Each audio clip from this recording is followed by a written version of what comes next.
Hello and welcome back to our brilliant initiative that is Let's Crack JKPSC 10 plus 2 lecturer exam in political science। ये इस series का lecture number 12 है। अगर आपने हमारे previous lecture नहीं देखे तो आपसे रिक्वेस्ट है कि पहले आप हमारे प्रीवियस लेक्चर देखें सीक्वेंस में, दैट इज लेक्चर नंबर 1 से स्टार्ट करें और लेक्चर नंबर 11 तक आएं, उसके बाद ही ये लेक्चर देखें।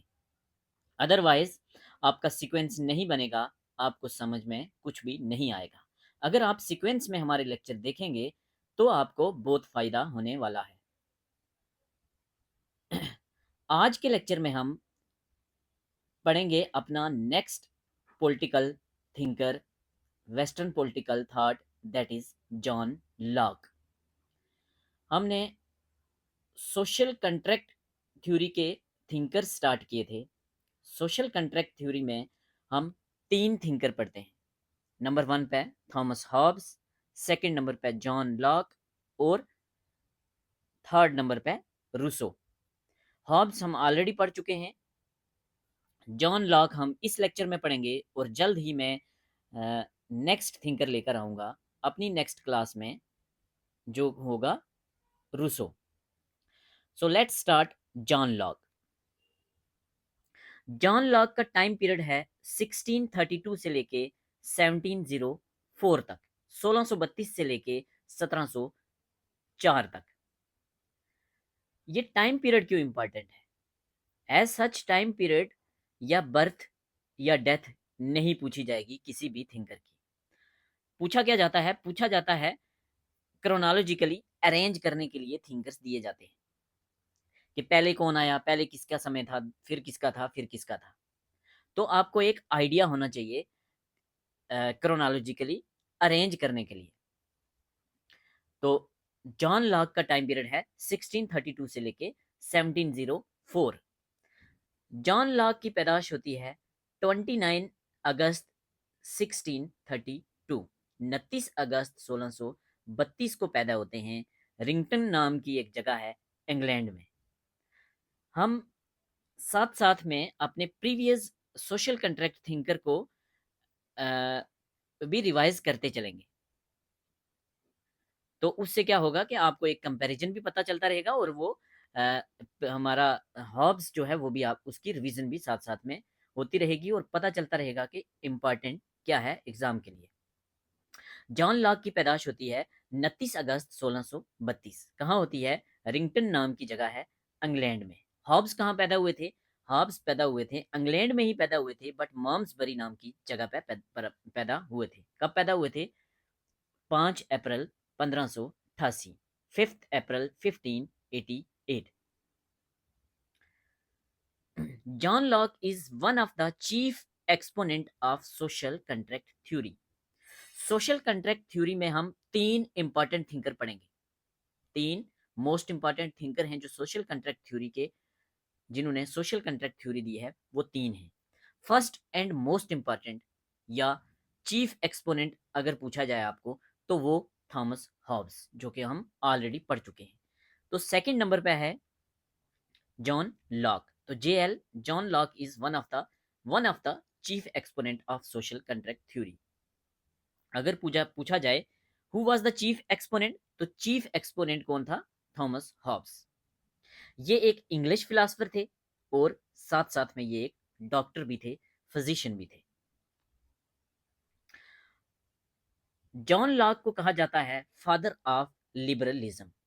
फादर ऑफ लिबरलिज्म या लिबरल पॉलिटिकल थ्योरी के फादर किसको कहा जाता है? तो वो कहा जाता है जॉन लॉक को। Very very important.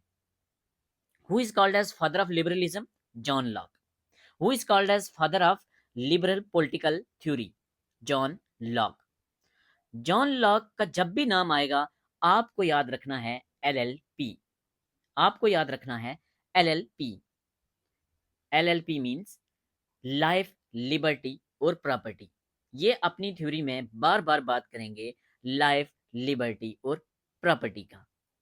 3 important rights की बात करते हैं, 3 इंपॉर्टेंट नेचुरल राइट्स की बात करते हैं John Locke. Right to life, right to liberty and right to property. Hobbes के लिए एक नेचुरल राइट इंपॉर्टेंट था। कौन सा? Right to self preservation. इंसान अपनी प्रिजर्वेशन के लिए, अपने आप को जिंदा रखने के लिए कुछ भी कर सकता है, ये बोलते थे हॉब्स। उसके कंपैरिजन में जॉन लॉक के लिए हम क्या याद रखेंगे? 3 important right: right to life, right to liberty, right to property. आगे हम इन सबको डिटेल में पढ़ने जा रहे हैं। तो father of liberalism John Locke. Father of liberal political theory John Locke. Wrington नाम की जगह में पैदा होते हैं, इंग्लैंड में, इंग्लिश फिलोसफर हैं, फिजिशियन हैं। All mankind being equal and independent. सारी दुनिया के सारे लोग जो हैं वो इक्वल हैं और इंडिपेंडेंट हैं। No one or to harm another in his life, health, liberty और पोसेशन। ये स्टेटमेंट किसकी स्टेटमेंट है? ये किसका कोट है? ये जॉन लॉक का कोट है। ये कोट दिया जा सकता है और पूछा जा सकता है ये किसका कोट है, तो ये है जॉन लॉक का। या ये स्टेटमेंट दी जा सकती है, तो ये स्टेटमेंट ट्रू है कि सब लोग बराबर हैं, सब लोग इंडिपेंडेंट हैं। एट द सेम टाइम ये लोग जो हैं ये एक दूसरे को नुकसान नहीं पहुंचा रहे, अपनी लाइफ, लिबर्टी और प्रॉपर्टी की प्रोटेक्शन ये तो कर रहे हैं, साथ साथ में बाकी वालों की लाइफ, लिबर्टी और प्रॉपर्टी की प्रोटेक्शन का भी पूरा ध्यान रख रहे हैं। ठीक है, चलिए आगे। फादर ऑफ लिबरलिज्म तो हमने पढ़ा, फादर ऑफ लिबरलिज्म भी यही है, लिबरल पॉलिटिकल थॉट भी जॉन लॉक हैं, और साथ में है ये father of enlightenment. Father of enlightenment. Enlightenment क्या है हम ऑलरेडी अपने प्रीवियस लेक्चर में बहुत बार पढ़ चुके हैं। फादर ऑफ इनलाइटनमेंट किसको कहा जाता है? जॉन लॉक को। John Locke adopted the enlightenment concept of Hobbes. Hobbes ने भी इनलाइटनमेंट की बात की है। हॉब्स जो थे वो इनलाइटनमेंट पीरियड से बिलोंग करते थे, जब क्या हुआ था, पहले चीज़ों का कोई भी अगर किसी भी चीज़ का, किसी भी इंसिडेंट का जो आंसर है वो रिलीजन को मद्देनजर रख के दिया जाता था। तो चीज़ें बदल रही थी हॉब्स के टाइम, कहाँ? रिलीजियस थिंकिंग से साइंटिफिक थिंकिंग की तरफ, रिलीजियस थिंकिंग से साइंटिफिक थिंकिंग की तरफ चीज़ें बदल रही थी हॉब्स के टाइम। अब क्या है, अब क्या है, अब हॉब्स जॉन लॉक लेके आए हैं क्या? इनलाइटनमेंट। जॉन लॉक इनलाइटनमेंट की बात करते हैं, अडॉप्ट करते हैं कहाँ से? ये कंसेप्ट हॉब्स से। He asserted that a society which practiced toleration in intellectuals and religious matter was the most desirable and stable. वो कहते हैं कि एक सोसाइटी जिसमें टॉलरेशन है, जिसमें टॉलरेशन है, रिलीजियस मैटर्स को लेके टॉलरेशन है, वो सोसाइटी स्टेबल सोसाइटी है, मोस्ट डिजायरेबल सोसाइटी है। आपका जो रिलीजन है आप वो फॉलो करिए, दूसरे का जो रिलीजन है वो उसको फॉलो करने दीजिए, स्टेट जो है वो रिलीजियस मैटर में इंटरफेयर नहीं करेगी। तो ऐसी सोसाइटी जो है उसको स्टेबल सोसाइटी और डिजायरेबल सोसाइटी का नाम दिया है किसने? जॉन लॉक ने। रिलीजियस टॉलरेशन की बात करते हैं कौन? John lock. वेरी इंपॉर्टेंट, पूछा जाता है। ठीक है, चलिए आगे। Which of the following thinker is called as empiricist thinker? Empiricist thinker किसको कहते हैं? एम्पिरिस्ट थिंकर किसको कहते हैं? तो एम्पिरिस्ट थिंकर भी कहते हैं जॉन लॉक को। एम्पिरिस्ट थिंकर कौन होता है? One who believes that knowledge is based upon experience derived from reason. हम पढ़ चुके हैं रीजन क्या है, कितने कंपोनेंट होते हैं, क्या है, वो सब चीजें हम पढ़ चुके हैं प्रीवियस लेक्चर में। तो एम्पिरिस्ट थिंकर कौन है? एम्पिरिस्ट थिंकर हैं जॉन लॉक। अगर कहीं आ जाए तो आप आंसर देंगे। पहले मैं क्या करता हूँ, मैं चीज़ों को इंट्रोडक्शन में मैं मोस्ट इंपॉर्टेंट चीज़ें हैं जो वो पहले ब्रीफली डिस्कस करता हूँ, उसके बाद किसी भी थिंकर का जो थॉट है वो डिटेल में पढ़ता हूँ, आपको पढ़ाता हूँ, सॉरी। तो इम्पिरिस्ट थिंकर कौन है? इम्पिरिस्ट थिंकर कहा जाता है जॉन लॉक को। कौन क्या होता है empiricist? One who believes that knowledge is based upon experience. तो एक्सपीरियंस ड्राइव कहाँ से होगा? रीजन से। जॉन लॉक को कहा जाता है इंडिविजुअलिस्ट। जॉन लॉक जो थे ये इंडिविजुअलिस्ट थे। इंडिविजुअलिस्ट का मतलब क्या है कि जैसे जो थॉमस हॉब्स थे वो स्टेट को इंपॉर्टेंस देते थे कि स्टेट ज्यादा इंपॉर्टेंट है, गवर्नमेंट ज्यादा इंपॉर्टेंट है देन इंडिविजुअल से। तो ये कौन है? John lock. ये तो फादर ऑफ लिबरलिज्म है। तो लिबर्टी की बात करेंगे, तो जो लिबर्टी की बात करेगा, लिबरलिज्म की बात करेगा, वो कौन होगा?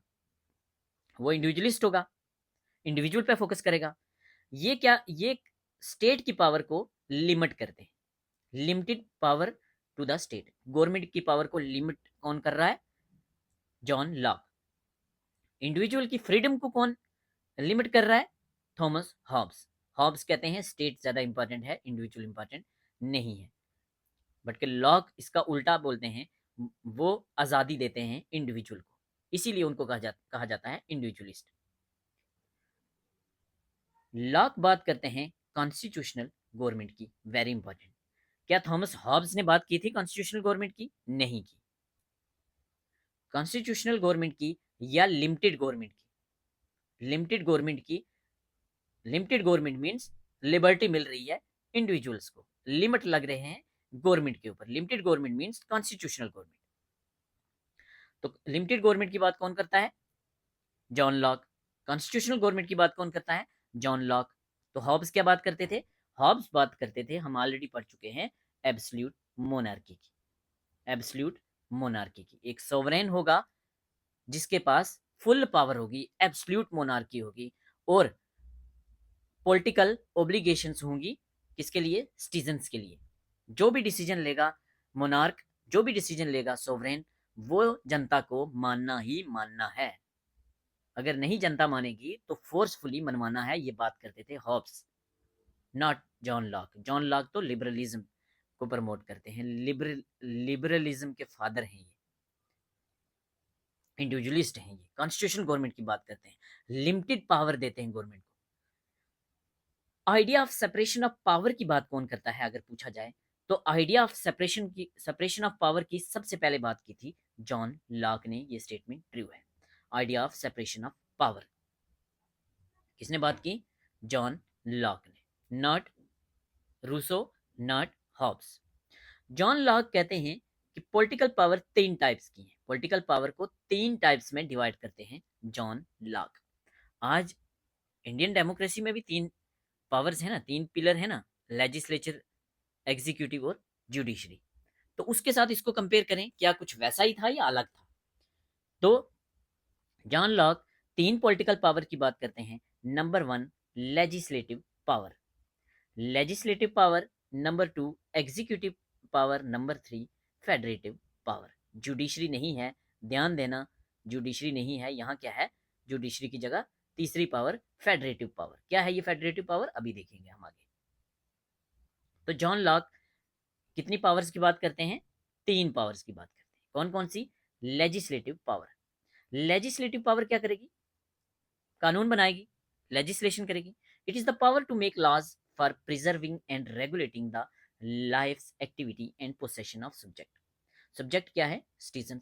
तो जॉन लॉक तीन चीजों की तो बात करते थे, लाइफ की, लिबर्टी की, प्रॉपर्टी की। Property means possession. तो लेजिस्लेचर क्या करेगा? लेजिस्लेचर कानून बनाएगा, कैसे प्रिजर्व करके रखना है, कैसे रेगुलेट करके रखना है एलएलपी को, लाइफ को, लिबर्टी को और प्रॉपर्टी या पोसेशन को। ठीक है। एग्जीक्यूटिव, एग्जीक्यूटिव क्या करेगा? जो ये लॉज बने हैं, जो ये पॉलिसीज लेजिस्लेचर ने बनाई हैं, इसको एग्जीक्यूट करना है सब्जेक्ट्स के ऊपर, सिटीजन के ऊपर। It is the power to use the force to execute the laws by imposing sanctions. ठीक है। It is the power to use the force to execute the laws by imposing sanctions. Third one क्या है? Federative power. Federative power क्या है? It is the power to wage wars in the order to preserve the subjects and their property against other states foreign affairs. Means जो foreign countries हैं, neighbouring countries हैं, या जो बाकी countries हैं, उनके साथ रिलेशन कैसे रखने हैं, वो किसके अंडर आएगा? फेडरेटिव पावर के साथ। अगर कोई फॉरेन कंट्री या फॉरेन स्टेट हमारी स्टेट के ऊपर अटैक कर रही है, हमारे सिटीजन्स को प्रोटेक्ट करना है, हमारे सिटीजन्स की लाइफ, लिबर्टी और प्रॉपर्टी को प्रोटेक्ट करना है, फेडरेटिव पावर। फॉरेन अफेयर्स किसके अंडर आ रहे हैं? फेडरेटिव पावर के अंडर। ठीक है। तो हमने पॉलिटिकल पावर तीन टाइप्स की पढ़ी है as per John Locke. Legislature, law को बनाना, make laws for preservation of LLP. Executive power, इसको एग्जीक्यूट करना, और एग्जीक्यूट नहीं हो रहा तो सैंक्शन लगाना एग्जीक्यूटिव पावर के अंडर ही है। तो federative power foreign affairs deal करना, या अगर किसी स्टेट के साथ वार में जाना है, जंग लड़नी है, अपने सब्जेक्ट्स को, अपने सिटीजन्स को प्रोटेक्ट करने के लिए, और सिटीजन्स की एलएलपी, लाइफ लिबर्टी प्रॉपर्टी या पोसेशन को प्रोटेक्ट करने के लिए, तो वो क्या है, फेडरेटिव पावर्स। चलिए आगे, theory of revolution. Theory of revolution, revolt की बात क्या है, आगे हम डिटेल में भी पढ़ेंगे थ्योरी ऑफ रेवोल्यूशन, बट हम मोस्ट इंपॉर्टेंट चीजें इंट्रोडक्शन में पढ़ रहे हैं। Theory of revolution, fully supported revolution. Hobbes ने रेवोल्यूशन को फुली सपोर्ट किया। रिवॉल्ट को फुली सपोर्ट कौन करता है, Hobbes, sorry John Locke, sorry sorry. Theory of revolution, Locke theory of revolution क्या है, लॉक जो है वो फुली सपोर्ट करते हैं रेवोल्यूशन को, वो फुली सपोर्ट करते हैं रिवॉल्ट को। क्या हॉब्स जो प्रीवियस थिंकर थे हमारे सोशल कॉन्ट्रैक्ट के, क्या वो सपोर्ट करते थे रेवोल्यूशन को, नहीं। हॉब्स ने नहीं जगह दी अपनी थ्योरी में रेवोल्यूशन को सपोर्ट करने की। मोनार्क के खिलाफ आप, सोवरेन के खिलाफ या मोनार्क के खिलाफ आप रिवॉल्ट नहीं कर सकते। वो बोलते हैं सिर्फ एक ही केस में आप कर सकते हो, अगर आपका राइट टू सेल्फ प्रिजर्वेशन खतरे में है, तब आप रिवॉल्ट कर सकते हो। जो उसने बोला है करना नहीं, अगर रिवॉल्ट करोगे तो हम दोबारा स्टेट ऑफ नेचर में चले जाएंगे, ये बात करते हैं कौन, हॉब्स। बट लॉक क्या कहते हैं, लॉक फुली सपोर्ट करते हैं रेवोल्यूशन को, फुली सपोर्ट करते हैं रिवॉल्ट को, अगर जो रूलर है, चाहे मोनार्क है, प्रिंस है, अगर वो अच्छे से रूल नहीं कर पा रहा, वो अपनी पावर्स का गलत यूज कर रहा है, तो आप उसके खिलाफ रिवॉल्ट कर सकते हैं। आप उस गवर्नमेंट को रिप्लेस करेंगे दूसरी गवर्नमेंट से। इससे क्या होगा, इससे हम स्टेट ऑफ नेचर में नहीं जाएंगे, सरकार बदलेगी। आगे जब हम इनका सोशल कॉन्ट्रैक्ट पढ़ेंगे तो हमें अच्छे से समझ आ जाएगा। नेक्स्ट इंपॉर्टेंट चीज है glorious revolution, very important, glorious revolution. जैसे हॉब्स के टाइम हमने देखा क्या था, सिविल वार चल रही थी, सिविल वार चल रही थी, जिसमें क्या हुआ था, जिसमें जो चार्ल्स, किंग चार्ल्स थे, उनका सर कलम कर लिया था, और मोनार्की को रिप्लेस करके कौन आया था, पार्लियामेंटेरियन। वैसे जॉन लॉक के टाइम मोस्ट इंपॉर्टेंट चीज थी, वो क्या था, वो था ग्लोरियस रेवोल्यूशन। हुआ कुछ ऐसा ही, मोनार्की को परमानेंटली हटा दिया गया, और परमानेंटली पार्लियामेंटेरियन आ गए, और तब से आज तक पार्लियामेंटेरियन डेमोक्रेसी है इंग्लैंड में। कब से, 1688 से। तो ग्लोरियस रेवोल्यूशन कब आया, 1688 में, वेरी इंपॉर्टेंट। इस रेवोल्यूशन को कहा जाता है ब्लड लेस रेवोल्यूशन। इस रेवोल्यूशन में, इस रिवॉल्ट में एक भी कतरा खून का नहीं बहा, और जो एब्सोल्यूट मोनार्की थी इंग्लैंड में, उसको रिप्लेस कर दिया गया पार्लियामेंटेरियन डेमोक्रेसी से परमानेंटली, या डेमोक्रेटिक मोनार्की कहा जाता है इसको। मोनार्की क्यों कहा जाता है, मोनार्की सिर्फ नाम की मोनार्की है, वहां आज भी मोनार्की है, आज भी वहां किंग है, बट वो जस्ट एक कॉन्स्टिट्यूशनल पोस्ट है, उसके पास जीरो पावर है क्या एक्चुअल में, है एक्चुअल में पार्लियामेंटेरियन डेमोक्रेसी 1688 से लेके आज तक। तो लॉक ने क्या सपोर्ट किया था ग्लोरियस रेवोल्यूशन को, जी हाँ, ग्लोरियस रेवोल्यूशन को लॉक ने सपोर्ट किया था, ये स्टेटमेंट ट्रू है। उसके फादर भी पार्लियामेंटेरियन डेमोक्रेसी का एक पार्ट थे, तो वो पार्लियामेंटेरियन डेमोक्रेसी को सपोर्ट करता था, कौन, लॉक। तो हॉब्स किसको करता था, वो करता था एब्सोल्यूट मोनार्की को। ग्लोरियस रेवोल्यूशन 1688 में इंग्लैंड में आया, ब्लड लेस रेवोल्यूशन है, मोनार्की परमानेंटली खत्म हो गई और डेमोक्रेसी आ गई। John Locke rejected political absolutism या एब्सोल्यूट मोनार्की। तो क्वेश्चन पूछा जाएगा जॉन हॉब्स के लिए, जॉन लॉक के लिए और थॉमस हॉब्स के लिए, कि कौन किसको सपोर्ट करता था। तो हॉब्स सपोर्ट करते थे किसको, पॉलिटिकल एब्सोल्यूटिज्म को, मोनार्की को, एब्सोल्यूट मोनार्की को। सपोर्ट कौन करता था, थॉमस हॉब्स। रिजेक्ट किसने किया, जॉन लॉक ने। लॉक ने किसको सपोर्ट किया? डेमोक्रेसी को, डेमोक्रेटिक मोनार्की को या पार्लियामेंटेरियन डेमोक्रेसी को। ठीक है।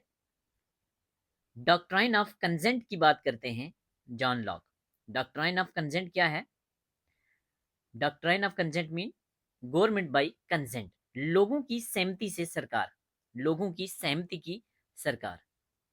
Doctrine of consent means parliamentarian democracy जो है वो क्या है? वो है गवर्नमेंट बाय कंसेंट, लोगों की सहमति से बनी हुई सरकार। ये स्टेटमेंट ट्रू है और ये जॉन लॉक की स्टेटमेंट है। इसको भी हम आगे डिटेल में पढ़ेंगे। ठीक है, चलिए आगे। क्या पैट्रियार्की को सपोर्ट किया था जॉन लॉक ने? नहीं, पैट्रियार्की को सपोर्ट किया था हॉब्स ने। Hobbes supported patriarchy, but John Locke rejected patriarchy.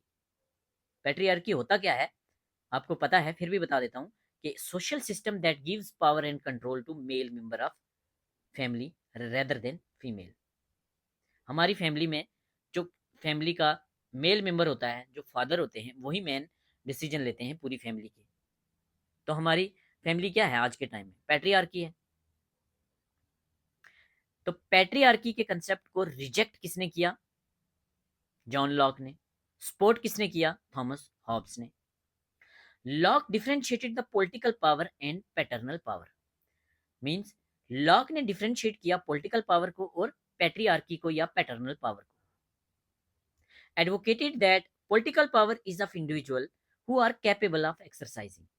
Political power उन इंडिविजुअल्स के पास पावर है जो कैपेबल हैं पॉलिटिकल डिसीजन मेकिंग के लिए, पॉलिटिकल पार्टिसिपेशन के लिए जो कैपेबल हैं। Unlike paternal power. Paternal power तो पता है क्या है? पैटर्नल पावर हर फैमिली में जो बड़ा मेल मेंबर है वही सारे डिसीजन लेगा। वो कैपेबल है या नहीं है? तो इसको सपोर्ट कौन करता था? इसको सपोर्ट करते थे थॉमस हॉब्स। बट रिजेक्ट किया किसने? जॉन लॉक ने। जॉन लॉक कहते हैं कि political power can be transferred from one government to another by individuals. जो इंडिविजुअल्स के कंसेंट से, लोगों की सहमति से पॉलिटिकल पावर ट्रांसफर हो सकती है एक गवर्नमेंट से दूसरी में। दिल्ली गवर्नमेंट में आम आदमी पार्टी की गवर्नमेंट थी, लोगों के कंसेंट से बनी थी, डेमोक्रेसी थी। फर्स्ट टाइम 67 सीट्स ली थी आम आदमी पार्टी ने out of 70। Second time 62 seats ली थी। तो इस बार जनता ने क्या किया? आम आदमी पार्टी को नकार दिया, हरा दिया और पावर ट्रांसफर हो गई आम आदमी पार्टी से बीजेपी में।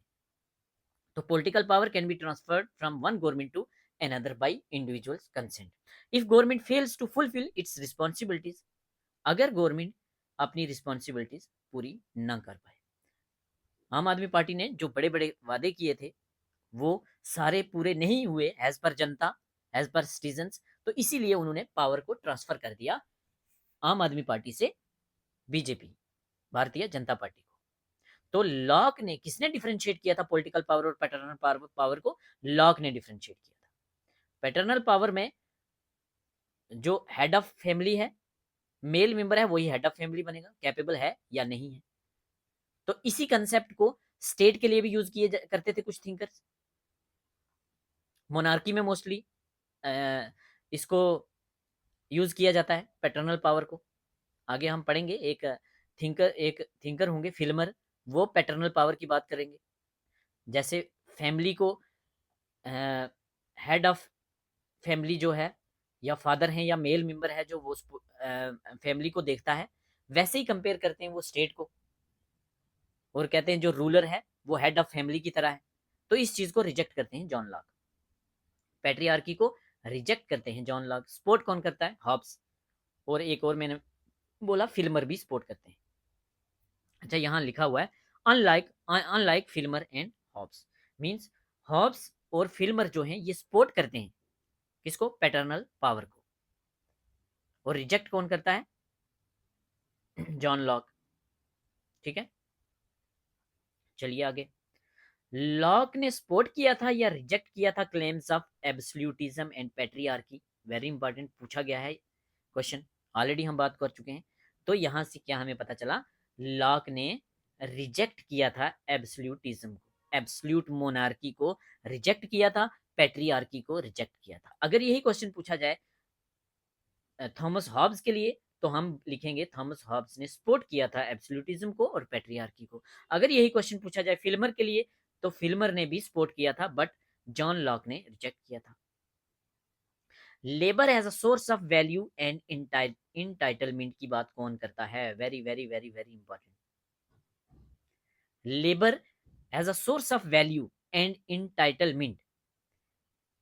वैल्यू, लेबर जो है वो एक सोर्स है वैल्यू का और इंटाइटलमेंट का। इसको ये कौन सपोर्ट करता है? इसको इसको सपोर्ट करते हैं जॉन लॉक और ये स्टेटमेंट ट्रू है। कैसे? आपको समझ नहीं आया होगा मैं क्या बात कर रहा हूं, तो किसी इजी सी एग्जांपल से हम समझते हैं। पहले तो ये बात याद रखनी है एग्जाम के लिए कि labour as a source of value and entitlement, ये कंसेप्ट किसका है? ये कंसेप्ट है जॉन लॉक का और ये स्टेटमेंट ट्रू है और ये जॉन लॉक की स्टेटमेंट क्या है, क्या कहना चाह रहे हैं? सिंपल भाषा में समझाता हूं। लेट अस सपोज आपके पास कोई लैंड है, बंजर लैंड पड़ी हुई है जिसके ऊपर खेती बाड़ी नहीं होती, उसके ऊपर घास फूस है, उसके ऊपर प्लांट्स हैं, ट्रीज हैं। वो जमीन जो है वो किसकी है? ऐसे ही फ्री में लैंड पड़ी है, वेस्ट लैंड पड़ी है। उस लैंड के ऊपर से आपने ट्रीज को हटाया, ग्रास को हटाया, उसके बीच में जो स्टोन्स वगैरह थे वो सारे आपने हटाए और उसको पूरा क्लियर करने के बाद आपने उसके ऊपर हल चलाई। हल चलाने के बाद आपने उसके ऊपर अपनी फसल के बीज डाले और वहां लेट अस सपोज आपने वहां मेज के बीज डाल दिए, मक्की के बीज डाल दिए, जिया मेज के, जिया मेज बोटेनिकल नाम है मेज का, जिया मेज के या मेज के बीज डाल दिए, या आपने वीट के ट्रिटिकम एस्टिवम के बीज डाल दिए, कनक उगा ली आपने, आपने मक्की उगा ली, आपने अपनी लेबर लगाई वहां। आपने क्या किया? वहां लेबर लगाई, उस जमीन की वैल्यू बढ़ गई ना, जमीन की वैल्यू बढ़ गई और वो जमीन साथ में आपकी पर्सनल प्रॉपर्टी होगी। ये बात करते हैं, ऐसी बात करते हैं कौन? John lock. आगे हम इनकी थ्योरी ऑफ प्रॉपर्टी में बात करेंगे। फिलहाल इस कंसेप्ट को आपने समझना है इस एग्जांपल से। Labour as a source of value and entitlement, आपने उस जमीन के ऊपर अपनी लेबर लगाई तो उसके ऊपर फसल उगाई, उस जमीन की वैल्यू बढ़ गई और वो जमीन भी आपकी होगी। All wealth is the product of labour. जो यही बात मैंने समझाई है कि जितनी भी वेल्थ है, जो भी आपका पोसेशन है, प्रॉपर्टी है, वो प्रोडक्ट किसका है? लेबर का। ये बात कौन करता है? John lock. ये स्टेटमेंट ट्रू है। यही एग्जांपल कि आपके पास एक जमीन पड़ी हुई थी जो आपकी जमीन नहीं थी, उसका मालिक कोई भी इंडिविजुअल पर्सन नहीं था, ऐसे ही थी। ये स्टेट ऑफ नेचर की बात कर रहा है। ये स्टेट ऑफ नेचर में एक जमीन ऐसे पड़ी हुई है जो नेचुरल जमीन है, जो जिसका ऑनर कौन है? जिसका ऑनर इससे पहले गॉड था। आपने उसके ऊपर से ट्रीज को क्लियर किया, ग्रास को क्लियर किया, स्टोन वगैरह हटाए, उसको फर्टाइल लैंड में कन्वर्ट किया, उसमें आपने बीज डाला, वो वेल्थ आपकी हो गई। All wealth is product of labour. आपने लेबर लगाई, अब वो वेल्थ आपकी होगी। जॉन लॉक बात करते हैं ऐसी। Every man has property in his own person, every man has property in his own person, thus nobody has thus nobody has right to but himself। ये एक कोट है, ये जॉन लॉक का quote है कि आपकी प्रॉपर्टी, जो आपकी प्रॉपर्टी है, आपके पोसेशन में जो प्रॉपर्टी है वो आपकी प्रॉपर्टी है। क्यों? क्योंकि आपकी लेबर लगी है वहां और उसके ऊपर आपका राइट है, किसी और का राइट नहीं है। ये स्टेटमेंट ट्रू है और बात करते हैं कौन? John Locke. आपने याद रखना है। Locke believed in supremacy of reason. Statement true है या फॉल्स? यस, स्टेटमेंट ट्रू है। सुपरमेसी ऑफ रीजन,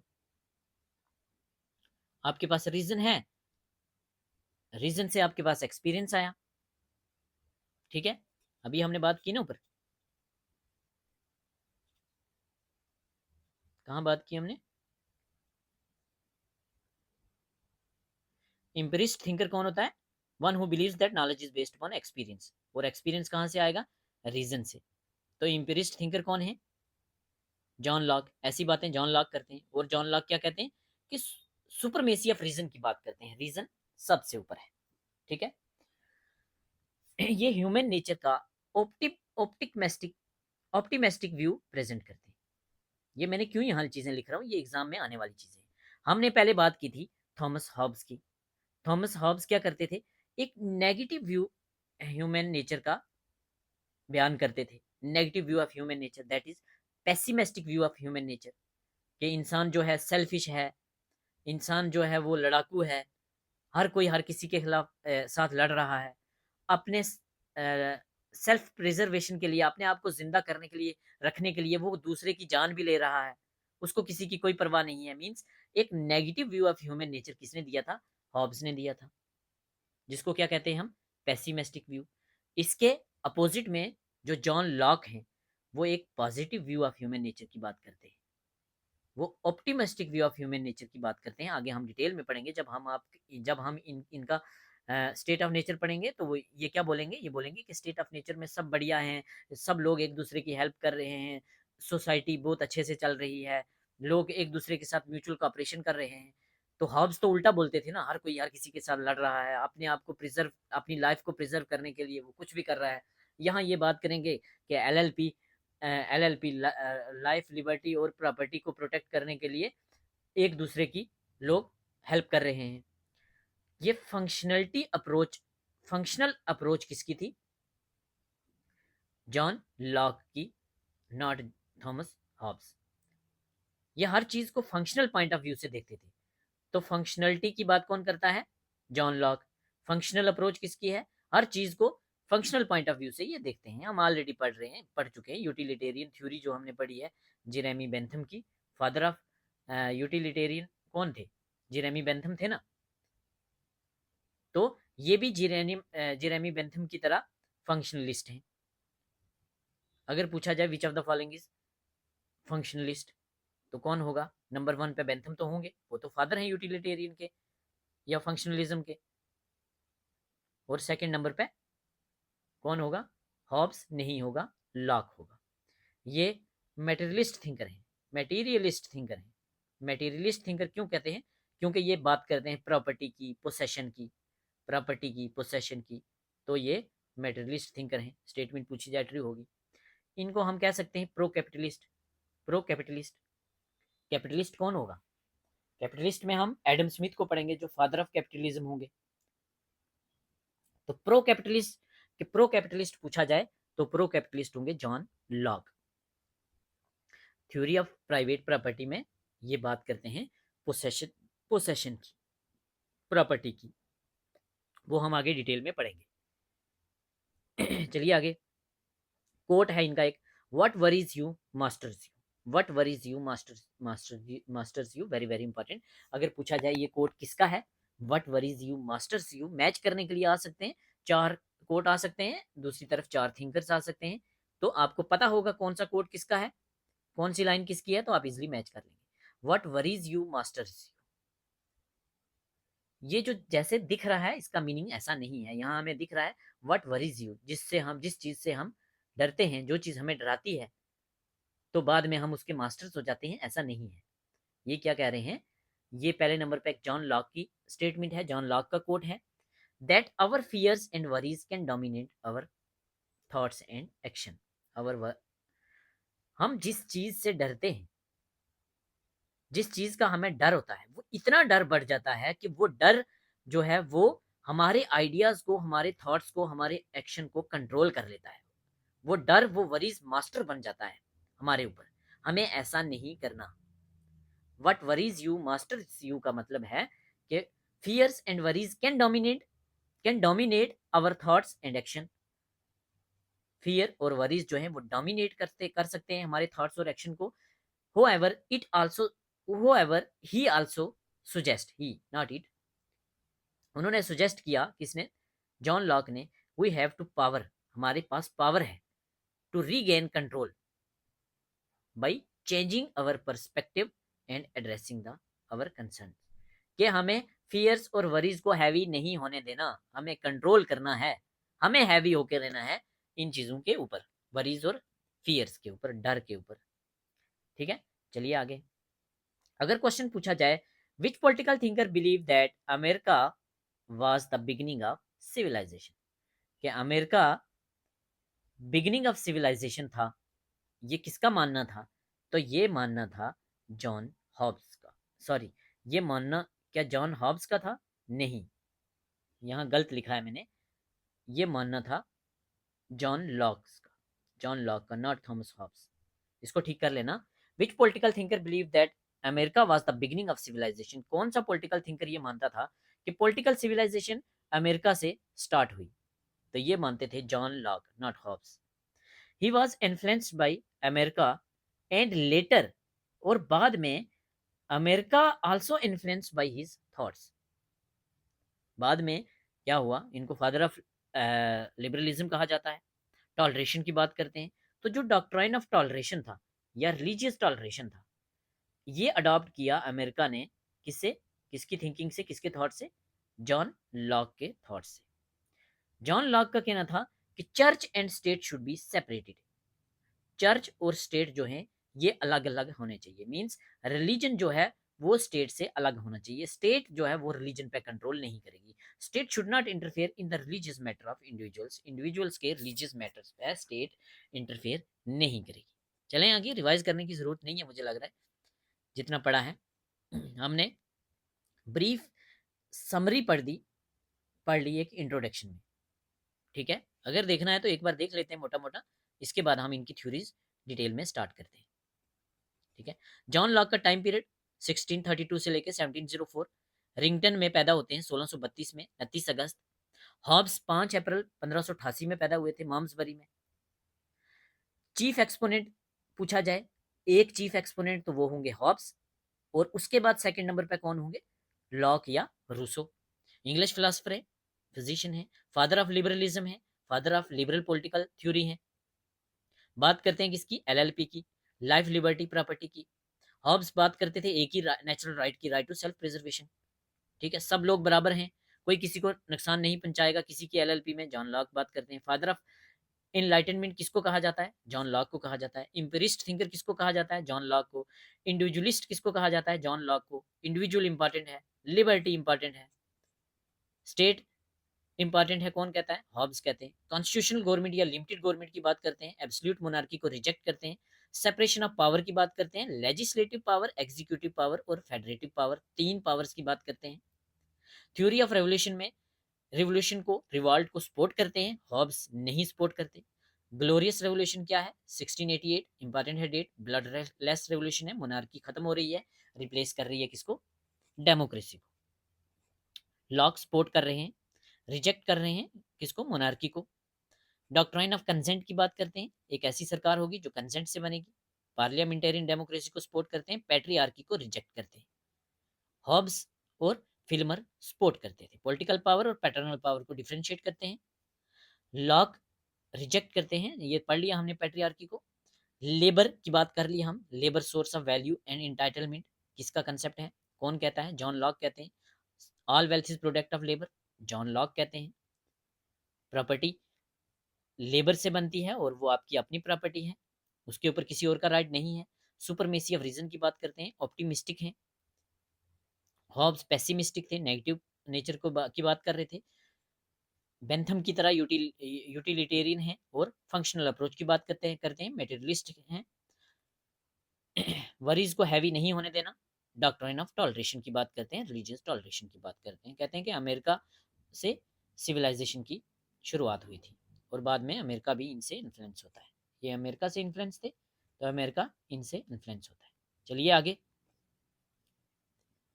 अब हम बात करते हैं important works of John lock. Very important, यहां से क्वेश्चन बनेंगे।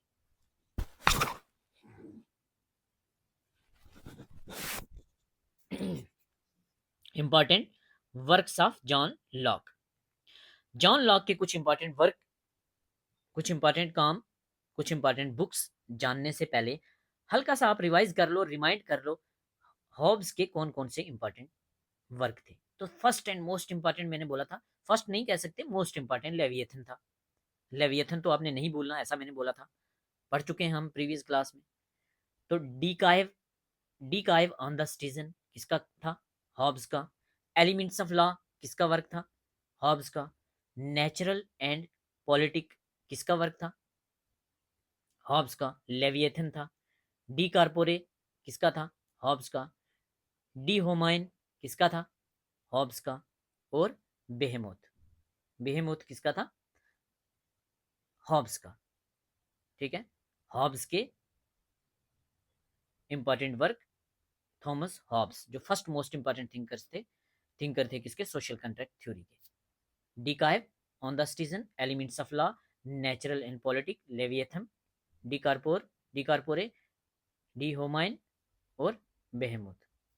ठीक है, अब हम पढ़ेंगे जॉन लॉक। अगर कहीं कई बार गलती से क्या हो जाता है कि बंदा मोस्टली होता है, किसी से भी हो जाता है, आपसे भी मेरे से भी, कि हॉब्स की जगह कहीं जल्दी जल्दी में जॉन लॉक बोल दिया या जॉन लॉक की जगह हॉब्स बोल दिया, तो वो आप ध्यान रखें। अगर ऐसी मेरे से कोई गलती होती है तो कमेंट सेक्शन में आप बताएं, ताकि मैं अपने नोट्स में या फर्दर वो चीज़ ठीक कर दूँ। Important works of John lock.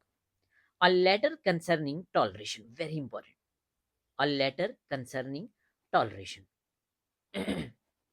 ये किसका इंपॉर्टेंट वर्क है? ये इंपॉर्टेंट वर्क है जॉन लॉक का। 1689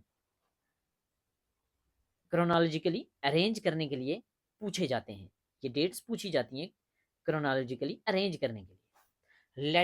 लेटर कंसर्निंग टॉलरेशन इनका फर्स्ट वर्क, इंपॉर्टेंट वर्क था। कब आता है? 1689 में। इस वर्क में क्या कहते हैं ये? Supported religious toleration. कौन कौन सी बुक में जॉन लॉक रिलीजियस टॉलरेशन की बात करते हैं? A letter concerning toleration, very important. Church को सेपरेट करते हैं स्टेट से, कौन सी बुक में? A letter concerning toleration. Reject करते हैं policy of religious uniformity, religious religious uniformity. Religious uniformity क्या है? रिलीजियस टॉलरेशन का opposite. Religious uniformity means state promote कर रहा है एक ही रिलीजन, स्टेट का एक ही रिलीजन होगा। जैसे क्या होता है, हम स्कूल में जाते हैं तो क्या कोई गरीब है अमीर है, सबकी यूनिफॉर्म एक जैसी होती है। आर्मी में सबकी यूनिफॉर्म एक जैसी होती है। तो ऐसे अगर सबका रिलीजन सेम हो और स्टेट उसको सपोर्ट कर रही हो तो रिलीजियस यूनिफॉर्मिटी। तो इस चीज को रिजेक्ट करते हैं, सपोर्ट नहीं करते। रिलीजियस टॉलरेशन को सपोर्ट करते हैं, रिलीजियस टॉलरेशन को सपोर्ट करते हैं। Very important, letter concerning toleration में। ठीक है, state should not interfere in religion, state जो है वो रिलीजन में इंटरफेयर नहीं करेगी। इससे क्या होगा? इससे सिविल पीस आएगा। अपना अपना रिलीजन, जिसका जो रिलीजन है उसको वो फॉलो करने दीजिए। स्टेट को बोलते हैं इंटरफेयर मत कीजिए, इससे क्या होगा? सिविल पीस होगा। सेकुलर स्टेट की बात करते हैं, इंडिया एक सेकुलर स्टेट है, तो तब ये एक सेकुलर स्टेट को प्रमोट कौन करता है? John lock. State should be separated from religion means state और रिलीजन अलग अलग है। स्टेट को सेपरेट करते हैं रिलीजन से, John Locke. Who was the first thinker, who was the first thinker who separated religion from state? तो सबसे पहले थिंकर थे जो ये बात करने वाले थे, ये थे मैकियावेली। मैकियावेली कौन है? First modern thinker, first modern thinker Machiavelli. Machiavelli ने सबसे पहले बात की कि state should be separated from religion, और इस चीज को किसने सपोर्ट किया? जॉन लॉक ने। इससे क्या होगा? सिविल पीस होगा। नेक्स्ट, नेक्स्ट इंपॉर्टेंट इनका वर्क है, इनकी बुक है two treatises on of government. Two treatises of government, very important. Two treatises of government किसकी बुक है? किसका वर्क है? जॉन लॉक का। ये पहले अननोन ऑथर के द्वारा रिलीज की गई थी ये बुक।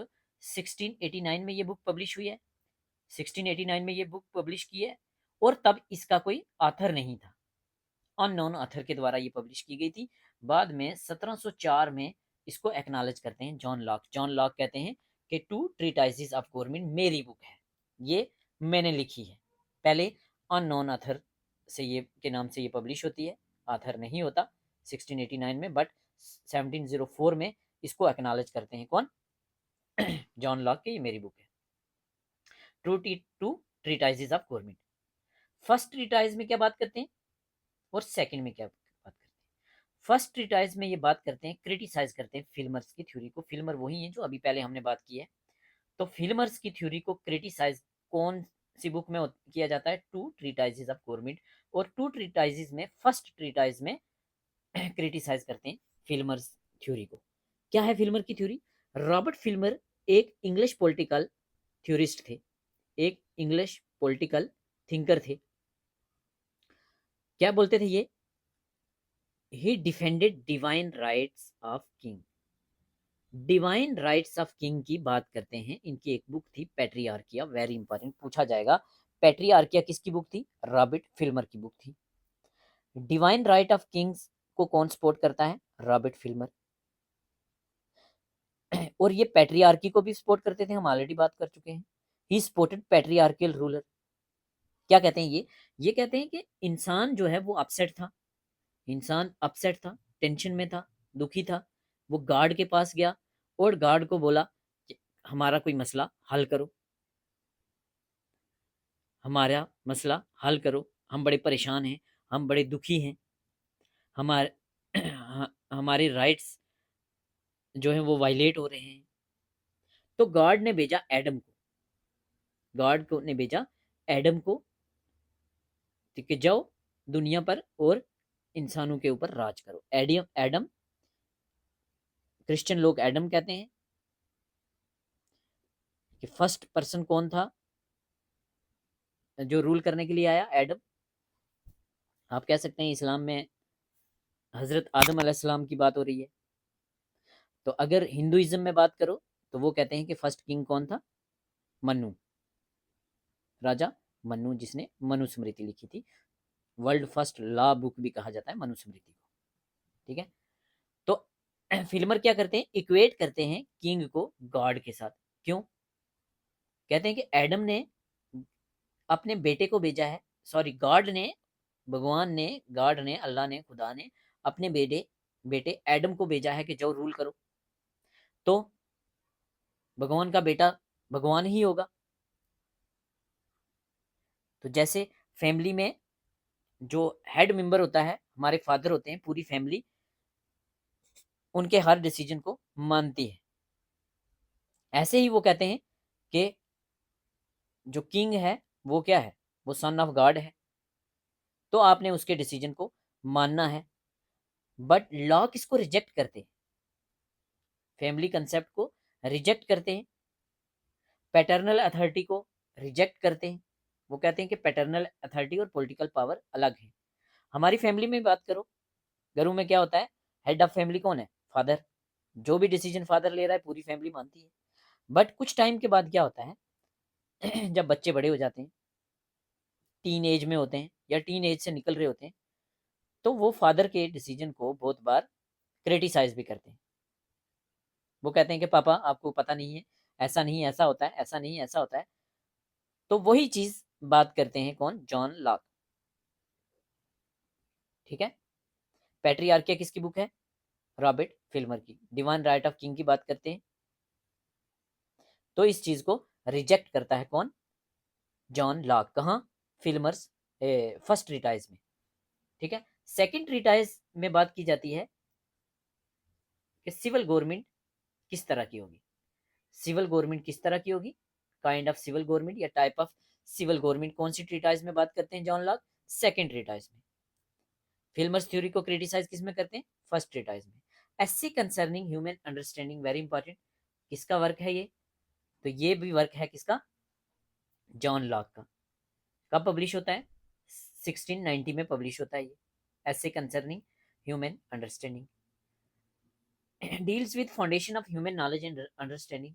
ह्यूमन नॉलेज और अंडरस्टैंडिंग की बात कौन से वर्क में की है जॉन लॉक ने? एससे कंसर्निंग ह्यूमन अंडरस्टैंडिंग। इसमें ये एक और इंपॉर्टेंट कंसेप्ट देते हैं, टेबला रासा का कंसेप्ट। टेबला रासा, RASA या RACA भी इसको पढ़ते हैं कभी कभी कुछ बुक्स में। तो टेबला रासा का कंसेप्ट किसका है?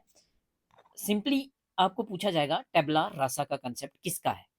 तो टेबला रासा का कंसेप्ट किसका है? जॉन लॉक का। टेबला रासा का कंसेप्ट कौन सी बुक में डिस्कस किया गया है? तो ऐसे कंसर्निंग ह्यूमन अंडरस्टैंडिंग। ऐसे कंसर्निंग ह्यूमन अंडरस्टैंडिंग 1690। जिसमें फाउंडेशन ऑफ ह्यूमन नॉलेज और अंडरस्टैंडिंग की बात की जाती है, उसी में टेबला रासा का कंसेप्ट है। क्या है ये टेबला रासा का कंसेप्ट, आइए ब्रीफली जानते हैं।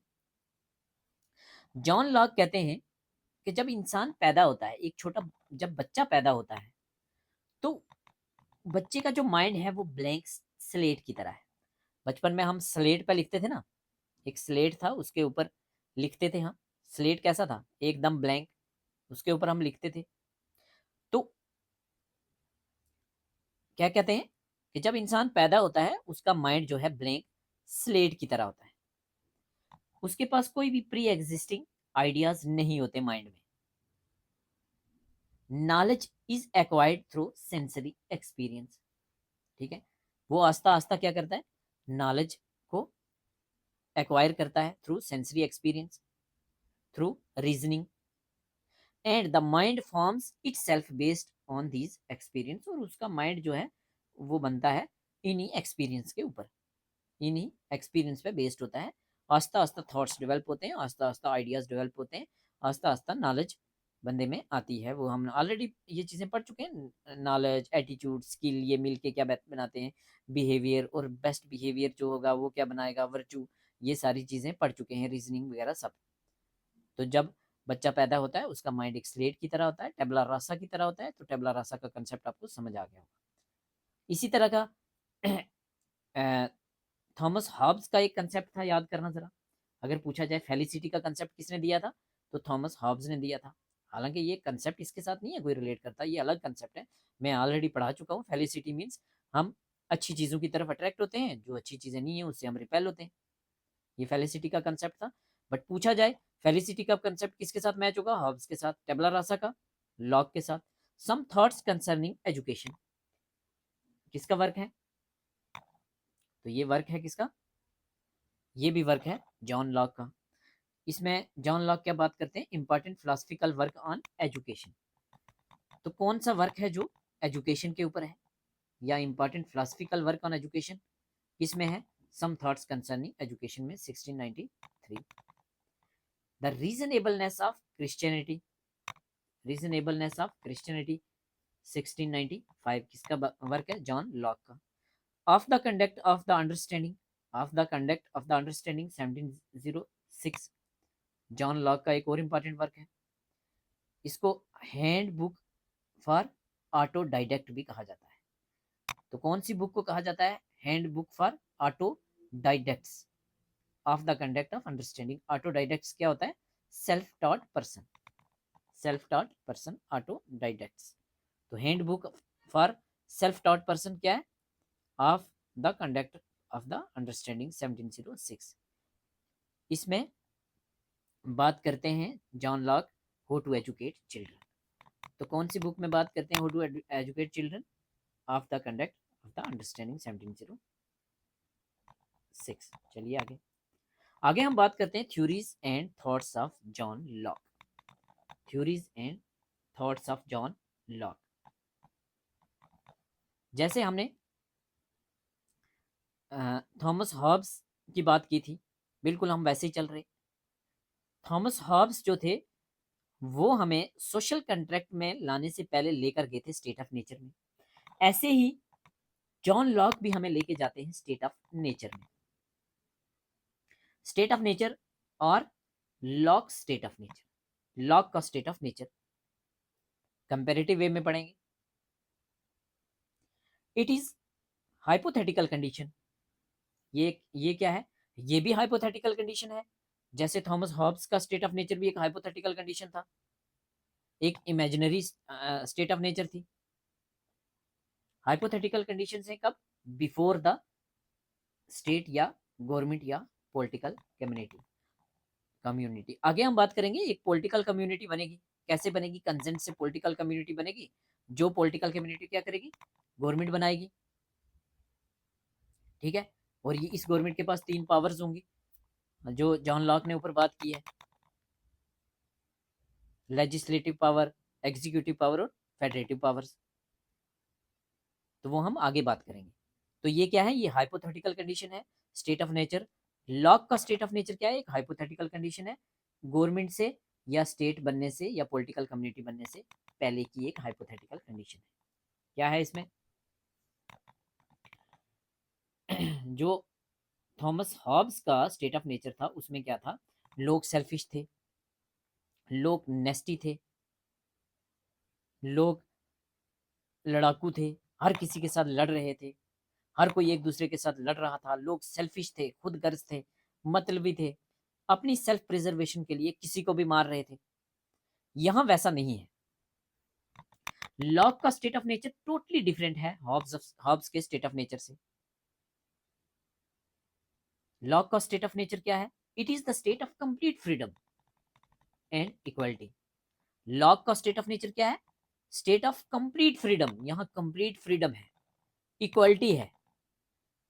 It is the state of peace, goodwill, mutual assistance and preservation. हर कोई एक दूसरे की हेल्प कर रहा है, म्यूचुअली एक दूसरे को लोग असिस्ट कर रहे हैं, पीस है, अमन है, शांति है, कॉपरेशन है, फ्रीडम है, इक्वालिटी है। अगर सब कुछ है तो फिर स्टेट की जरूरत क्यों है? आगे बात करेंगे हम। And people are government of law of nature. And people are government of law of nature, but people are also aware of law of nature. People are gone है सारी, ठीक है। जो लोग हैं वो गवर्न कैसे हो रहे हैं? लोग गवर्न कैसे हो रहे हैं? लॉ ऑफ नेचर से। लॉ ऑफ नेचर हमने ऑलरेडी पढ़ा है। थॉमस हॉब्स के लॉ ऑफ नेचर क्या था? जॉन लॉक क्या कहते हैं कि पीस है, अमन है, गुडविल है, म्यूचुअल असिस्टेंस है, फ्रीडम है, क्वालिटी है। लोग गवर्न किए जा रहे हैं कैसे? लॉ ऑफ नेचर के द्वारा। बट लोग अवेयर हैं लॉ ऑफ नेचर से। हॉब्स क्या कहते थे? हॉब्स कहते थे कि लॉ ऑफ नेचर से लोग अवेयर नहीं, नेचुरल राइट से लोग अवेयर नहीं है, ठीक है। Law of nature, not natural right, sorry. हमने लॉ ऑफ नेचर पढ़े थे ना। तो जो लॉ ऑफ नेचर है वो हमें ढूंढने होंगे अपने रीजन का इस्तेमाल करके। ये बात कौन कर रहा था? ये बात हॉब्स कर रहे थे। लॉक कह रहे हैं नहीं, लॉ ऑफ नेचर से लोग कौन हो रहे हैं? तभी फ्रीडम है, इक्वलिटी है, सब कुछ अच्छा है, पीस है, गुडविल है, म्यूचुअल असिस्टेंस है। और ये सब किससे गवर्न हो रहे हैं? लॉ ऑफ नेचर से। और लोग अवेयर हैं लॉ ऑफ नेचर से। हॉब्स के केस में ऐसा नहीं था। लॉ ऑफ नेचर में कोई भी किसी को नुकसान नहीं पहुंचा रहा, हर कोई एलएलपी का ध्यान रख रहा है। हमारी एलएलपी भी, बाकी वालों की एलएलपी भी। No one can harms anyone's life, liberty and property. लोग मानते हैं कि ये ड्यूटी है हमारी, ये हमारी ड्यूटी है कि हमें लोगों की लाइफ, लिबर्टी और प्रॉपर्टी को प्रोटेक्ट करके रखना है, हार्म नहीं करना। कितनी कितना पॉजिटिव नेचर बता रहे हैं, पॉजिटिव व्यू बता रहे हैं ह्यूमन नेचर का। कहते हैं एवरीवन हैज नेचुरल राइट्स। सबके पास नेचुरल राइट्स हैं। और 3 इंपॉर्टेंट नेचुरल राइट्स की बात करते हैं: right to life, right to liberty और राइट टू प्रॉपर्टी। ठीक है। राइट्स क्या होते हैं? क्लेम्स। ऑलरेडी हम पढ़ चुके हैं राइट्स के चैप्टर में। क्लेम्स क्या है, राइट्स क्या है, क्लेम्स हैं। मीन्स अगर हम अपनी ड्यूटी निभा रहे हैं। ड्यूटी क्या है?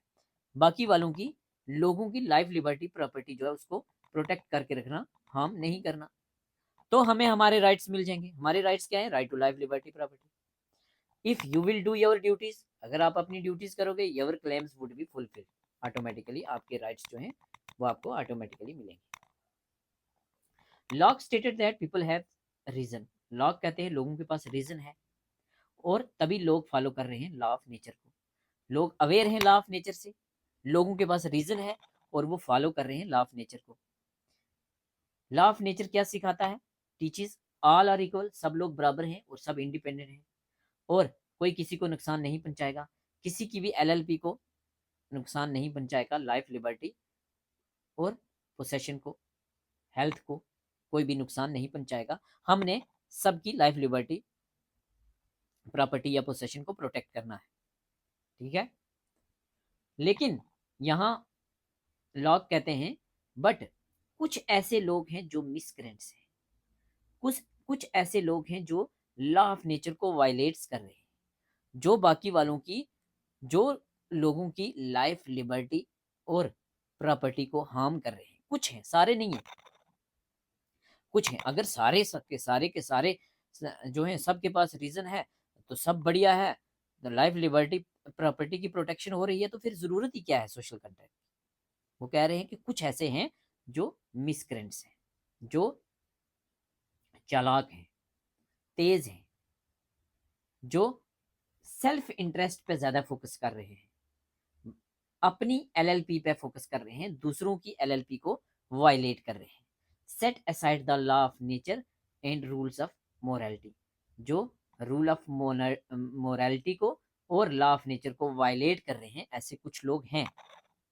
In absence of political authority, अगर स्टेट ऑफ नेचर में कोई पॉलिटिकल अथॉरिटी नहीं है और ऐसे लोग हैं कुछ, तो बड़ा मुश्किल हो जाएगा, बड़ा मुश्किल है ऐसे ऑफेंडर्स को, ऐसे बदमाशों को, ऐसे चालाक लोगों को डील करना और जस्टिस को सिक्योर करना मुश्किल है, बहुत मुश्किल है।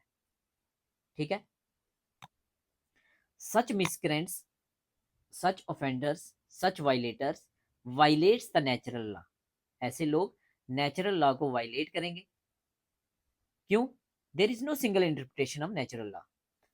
आपकी और आपके भाई की कोई प्रॉपर्टी है पड़ोस में, आपके पड़ोसी की प्रॉपर्टी है या आपके भाई की है, आप कहते हो ये मेरी है, आपका भाई जो कहता है मेरी है, आप दोनों में से एक कोई मिसक्रेंट है, नेचुरल लॉ है आपके हिसाब से, आप जज हो, आप कह रहे हो ये मेरी है, दूसरा कह रहा है मैं जज हूं, क्योंकि नेचुरल लॉ में हर कोई जज है, हर कोई लॉ को इन्फोर्स कर रहा है, तो यहाँ कन्फ्लिक्ट कन्फ्लिक्ट हो गया ना।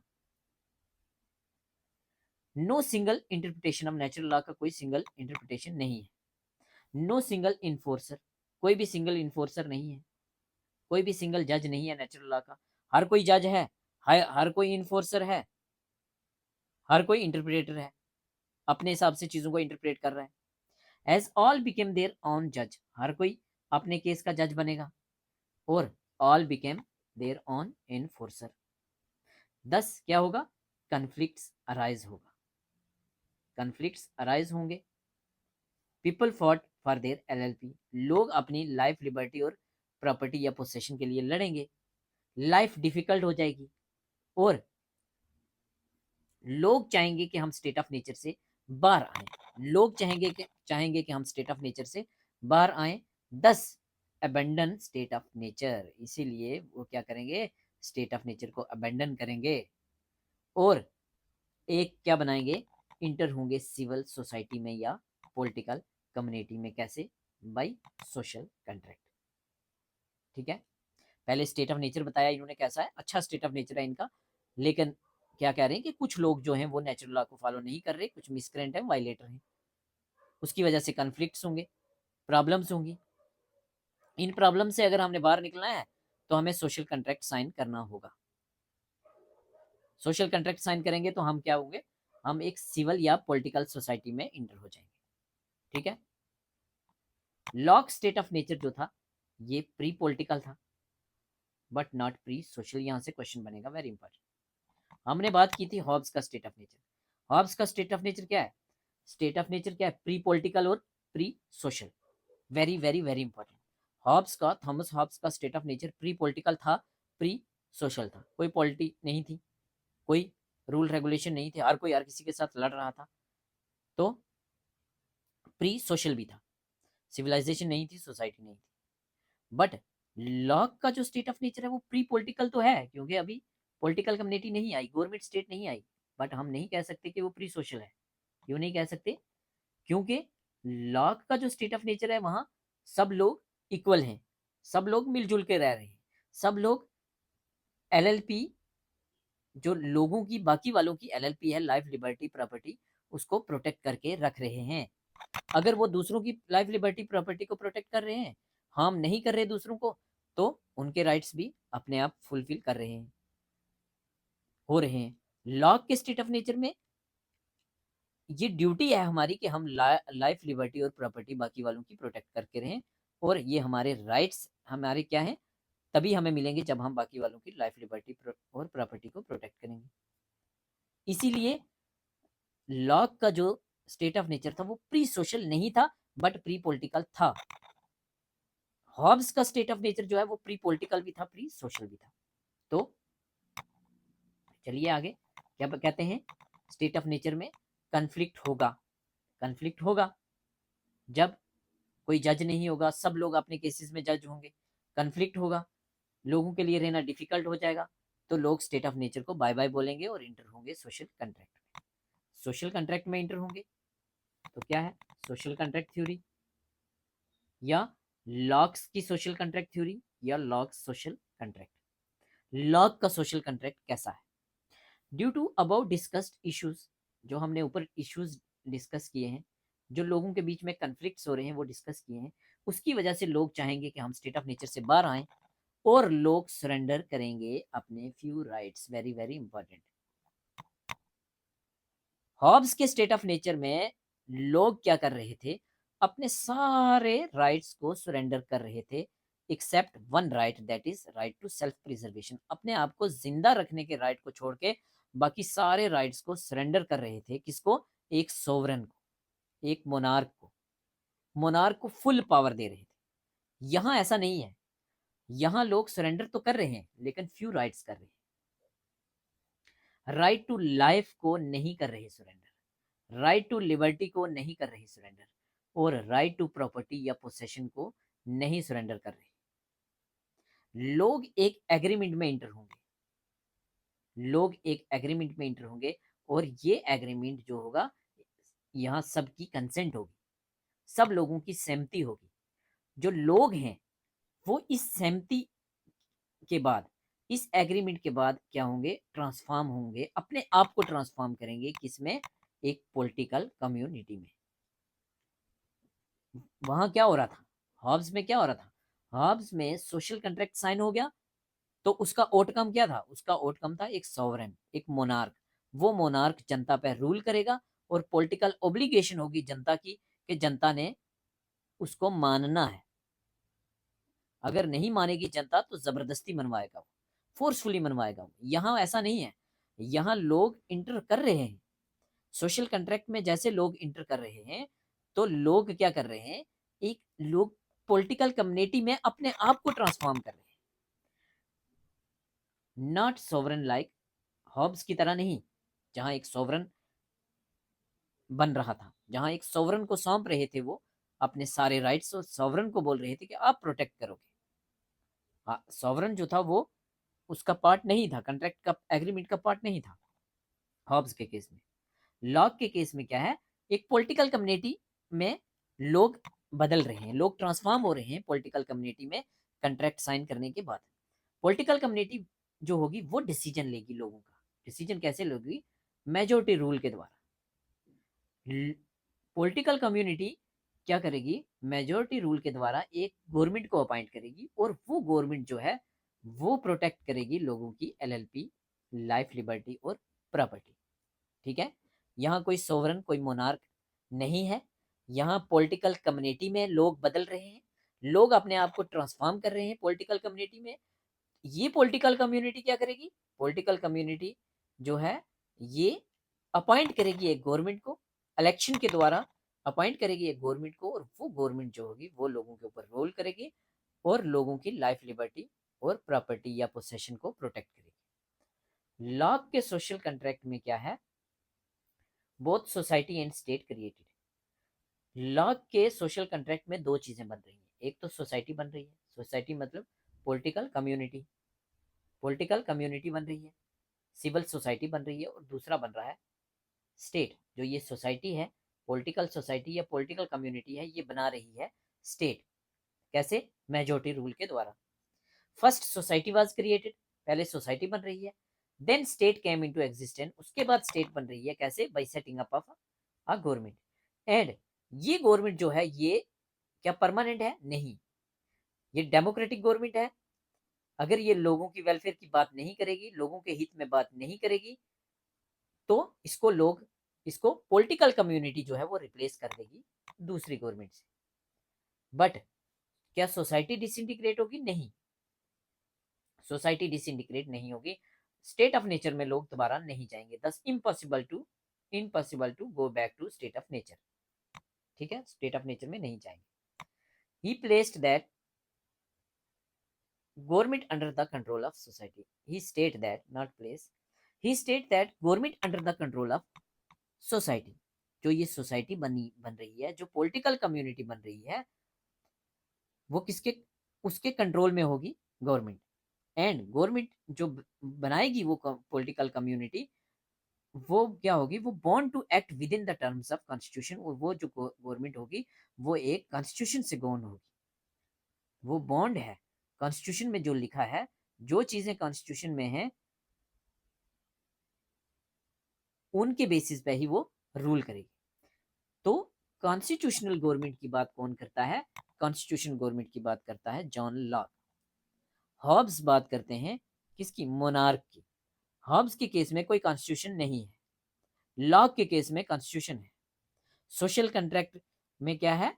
लोग अपने आप को ट्रांसफॉर्म कर रहे हैं पॉलिटिकल कम्युनिटी में या एक सिविल सोसाइटी में। ये सोसाइटी या पॉलिटिकल कम्युनिटी जो है, ये एक मेजोरिटी रूल के द्वारा गवर्नमेंट बना रही है। वो गवर्नमेंट उन पे रूल कर रही है।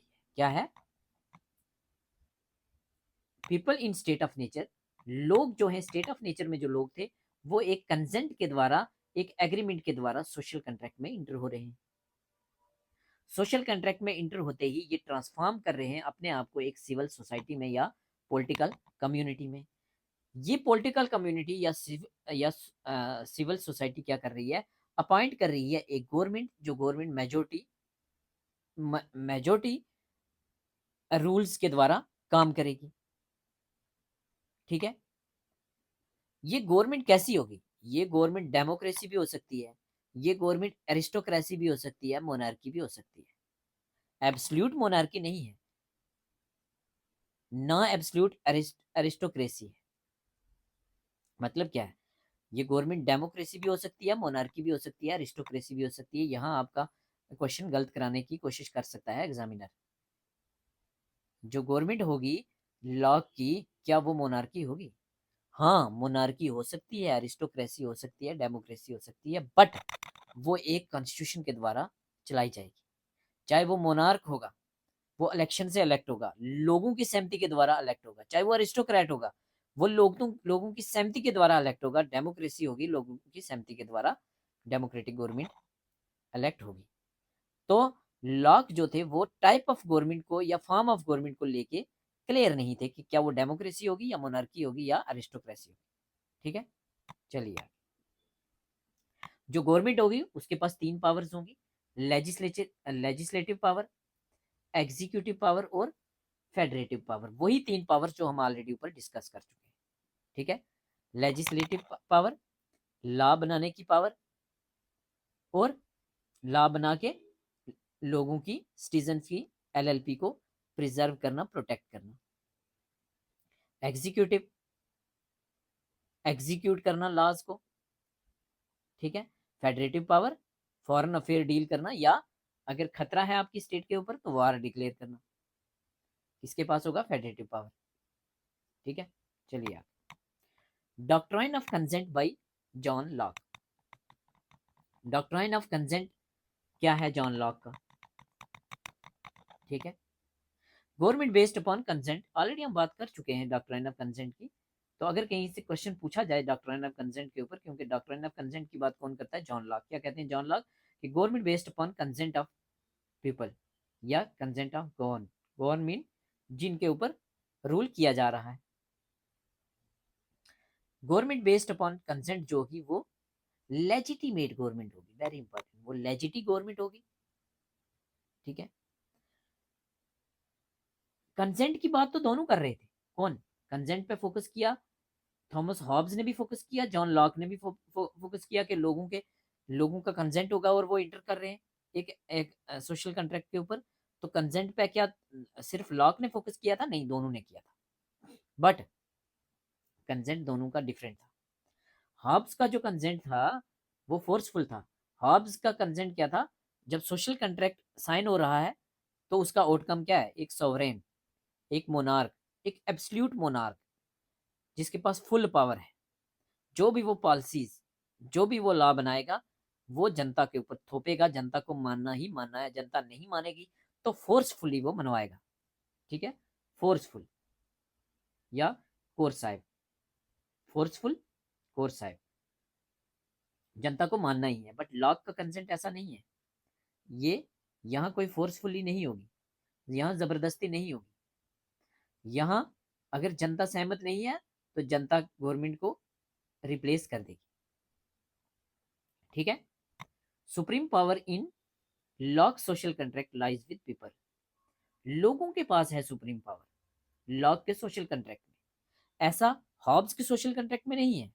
लॉक गवर्नमेंट जो है, लॉक की जो गवर्नमेंट है, must govern with consent of people, ये लोगों के कंसेंट से ही चलाई जाएगी। क्यों? क्योंकि ये लोगों के विल से, लोगों की मर्जी से क्रिएट हुई है। लोगों ने एक एग्रीमेंट किया है, उस एग्रीमेंट से लोग इंटर हुए हैं पॉलिटिकल कम्युनिटी में। अगर पूछा जाए कि सिंगल कॉन्ट्रैक्ट किसका था, तो थॉमस हॉब्स का सिंगल कॉन्ट्रैक्ट था और जॉन लॉक का डबल कॉन्ट्रैक्ट था। फर्स्ट कॉन्ट्रैक्ट से लोग इंटर हो रहे थे किसमें, पॉलिटिकल कम्युनिटी में, और सेकंड कॉन्ट्रैक्ट से क्या हो रहा था, वो पॉलिटिकल कम्युनिटी जो है वो एक स्टेट में, स्टेट बना रही थी या गवर्नमेंट बना रही थी। हॉब्स अनलाइक हॉब्स, हॉब्स की तरह नहीं था। यहां बात करते हैं लॉक राइट टू रेवोल्यूशन की। हॉब्स जो थे उन्होंने एब्सोल्यूट पावर दी थी, अनलिमिटेड पावर दी थी सोवरेन को, और राइट टू रिवॉल्ट नहीं था। राइट टू रिवॉल्ट एक ही केस में था, अगर सोवरेन आपको मार रहा है, आपकी आपकी राइट टू सेल्फ प्रिजर्वेशन को खतरा है, तभी राइट टू रिवॉल्ट था। और अगर आप रिवॉल्ट करोगे तो आप बैक चले जाओगे ला स्टेट ऑफ नेचर में, जो कि हमने नहीं जाना। मींस राइट टू रेवोल्यूशन नहीं था इसमें, हॉब्स के सोशल कॉन्ट्रैक्ट में एब्सोल्यूट और अनलिमिटेड सॉवरेन था। लॉक के केस में ऐसा नहीं है, राइट टू रिवॉल्ट है, हम ऊपर भी बात कर चुके हैं, आगे फिर से करेंगे। Both Hobbes and Locke social contract was irrevocable. एक बार कॉन्ट्रैक्ट साइन हो गया तो क्या वो रिवोकेबल है? कंडीशन अलग अलग है, बट ना तो हॉब्स का सोशल कॉन्ट्रैक्ट रिवोकेबल है, ना लॉक का रिवोकेबल है। लॉक का जो कंसेंट था वो दो तरह का है। लॉक कहते हैं कंसेंट टू टाइप के होते हैं। कौन कौन से कंसेंट बताते हैं? Expressed consent and tacit consent. Express consent, express consent कब है? जब लोग क्या कहते हैं, लोग जो लोग बोलते हैं कि हाँ हम जो हैं, हम एक पॉलिटिकल कम्युनिटी में इंटर हो रहे हैं। Means one literally says, when one literally says I wish to be the member of this political community, मैं इस पॉलिटिकल कम्युनिटी का एक मेंबर हूँ, and consents its its laws, और इसके जो भी कानून है उसमें मैं सहमति रखता हूँ, इंस्टीट्यूशन में सहमति रखता हूँ, गवर्नमेंट में सहमति रखता हूँ। तो ये क्या है? ये है एक्सप्रेस कंसेंट, एक्सप्रेस कंसेंट। दूसरा है टैसिट कंसेंट। क्या है? जब गवर्नमेंट ने कोई, स्टेट ने कोई पॉलिसी निकाली, कोई प्रोग्राम निकाला, तो अगर जनता उसका बेनिफिट ले रही है, उसको रेजिस्ट नहीं कर रही, उसका बेनिफिट ले रही है, तो वो क्या है? वो है टैसिट कंसेंट। अभी क्या हुआ?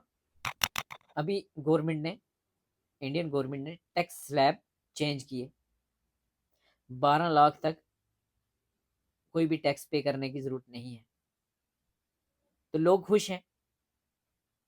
ठीक है, लोगों ने इसका वेलकम किया, टैसिट कंसेंट। ठीक है, कोई गवर्नमेंट पॉलिसी लेके आई,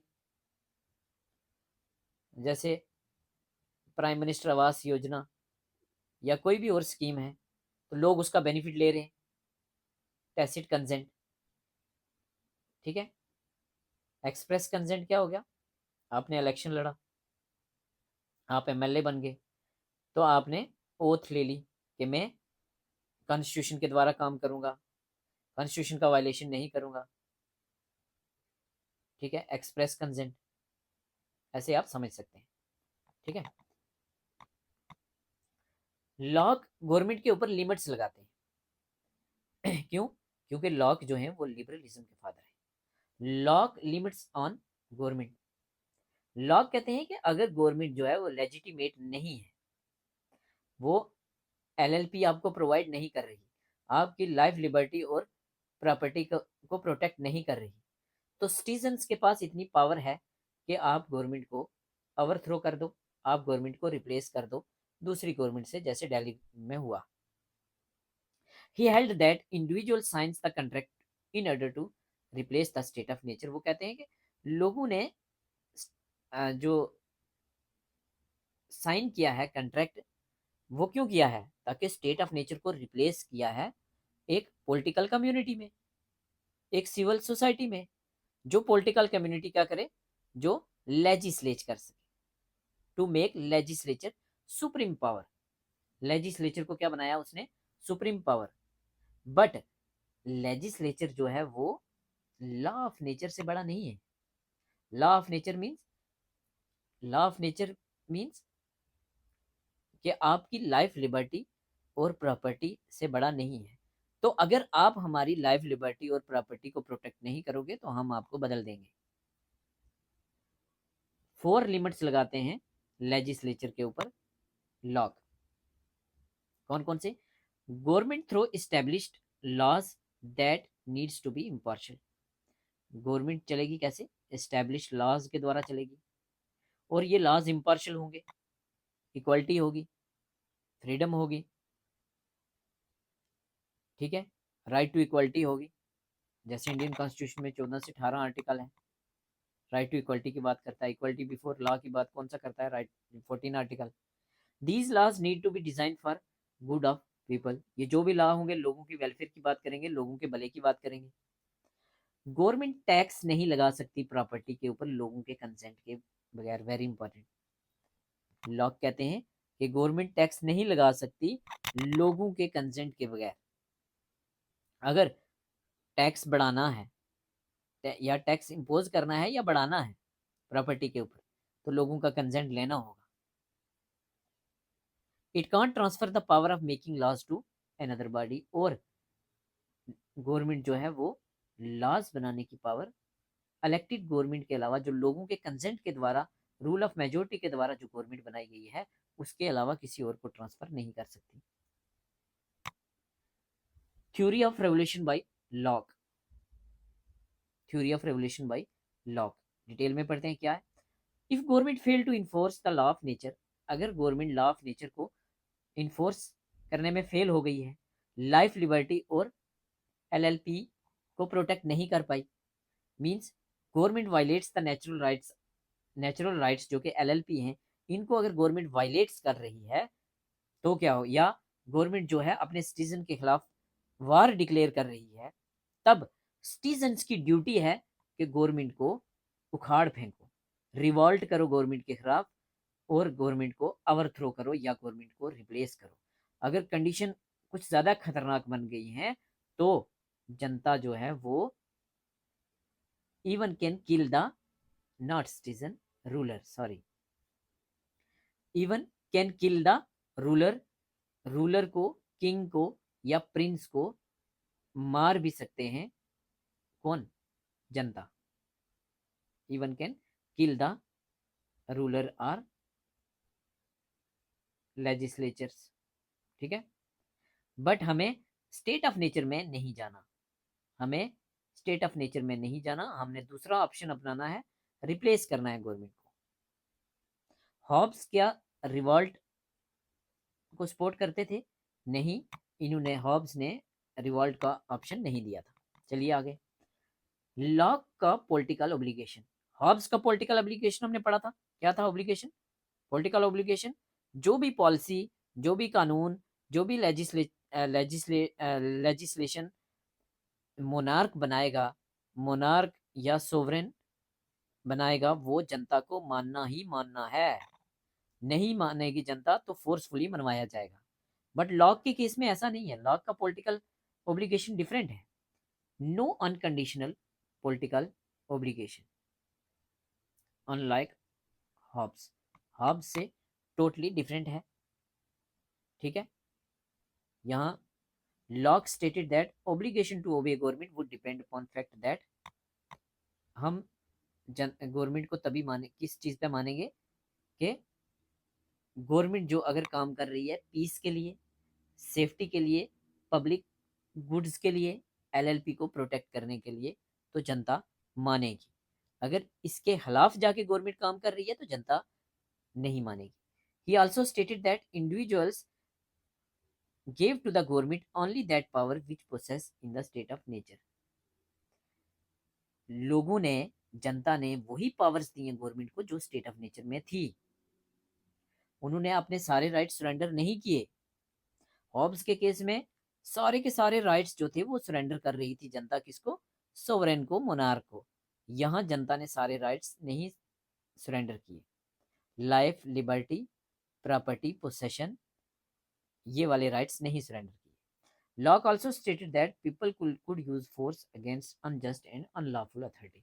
unlawful authority है अगर जस्टिस नहीं है तो जनता जो है वो फोर्स का इस्तेमाल करके जबरदस्ती राजा को, रूलर को, लेजिस्लेचर को, मोनार्क को क्या कर सकती है? हटा सकती है। गवर्नमेंट कैन चेंज और डिसॉल्व, गवर्नमेंट चेंज की जा सकती है या डिसॉल्व की जा सकती है। कौन से केसेस में?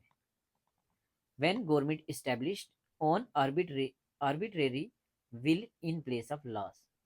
जब कानून के हिसाब से गवर्नमेंट नहीं चल रही, अपनी मर्जी से चीजें चला रही है, अपनी मर्जी से चीजें चला रही है, लॉ के द्वारा नहीं चल रही, तो जनता जो है वो उखाड़ फेंकेगी गवर्नमेंट को।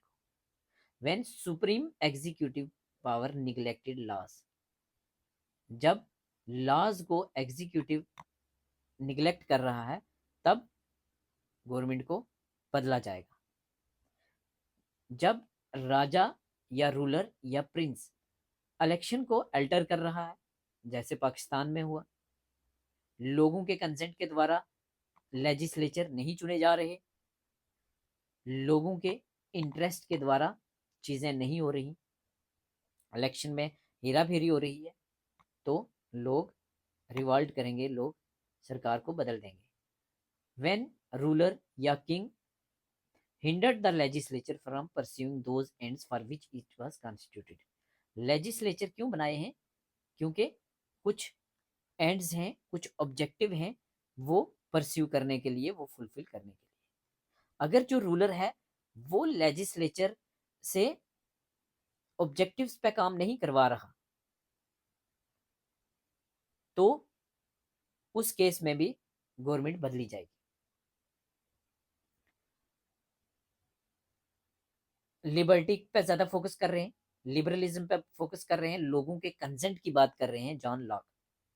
तो क्या हर वो बात जो लोगों को नहीं पसंद होगी, क्या वो मींस रिवॉल्ट, उसके खिलाफ रिवॉल्ट किया जाएगा? नहीं। अगर किसी कोई एक बंदा या दो बंदा या ग्रुप ऑफ पीपल जो हैं वो सहमत नहीं है तो कोई बड़ी बात नहीं। राइट ऑफ डिसओबीडियंस कब हमने नहीं मानना? जब मेजोरिटी ऑफ लोगों को दिक्कत हो, जब मेजोरिटी ऑफ लोग सरकार से खुश ना हो, सरकार की पॉलिसी से, प्रोग्राम से, लॉज से मेजोरिटी ऑफ रूल्स लोग जब सहमत ना हो। किसी एक आदमी को अगर प्रॉब्लम है या कुछ ग्रुप ऑफ लोगों को प्रॉब्लम है तो उसको हमने इग्नोर करना है। हमने देखा लॉक बार बार बार बार बात कर रहे हैं प्रॉपर्टी की, पोसेशन की, प्रॉपर्टी की, पोसेशन की। लाइफ, लिबर्टी तो ठीक है, बट ये बार बार प्रॉपर्टी पोसेशन की क्यों बात कर रहे हैं? Why is Locke has given too much importance to property and possession? ये जानने के लिए हमें समझना पड़ेगा लॉक की theory of property.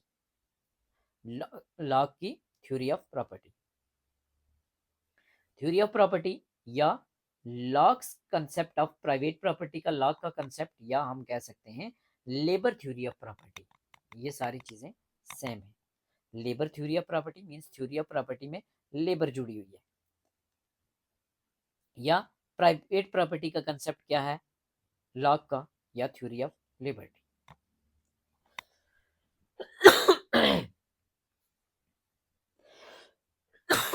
Sorry. Lock बात करते हैं कंसेप्ट ऑफ वर्कमैनशिप आइडियल की।